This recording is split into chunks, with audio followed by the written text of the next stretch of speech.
buti para sa kanya. O kaya kapatid, alam na alam mo, pinipigil mong ang sarili mong gawin ang isang bagay dahil hindi makakabuti sa iyong kapwa pag ginawa mo yon. At ito ay kabutihan.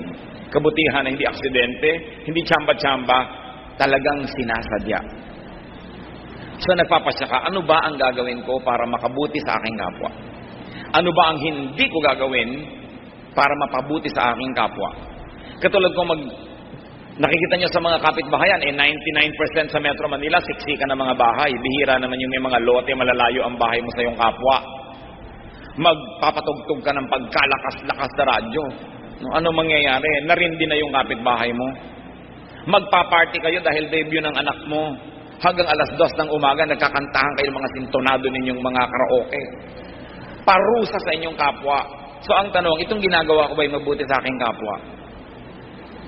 Ang dami-dami na may OFW tatay, nagpadala ng radyo, nagpadala ng sound system para malaman ng lahat, kalakas-lakas magpatugtog. May mga batang nagigising, may mga may sakit na hindi na makatulog, nabubulahaw, may mga papasok sa opisina o sa pabrika na hindi na makatulog dahil ang ingay-ingay ng kapitbahay. Mabuti ba yun?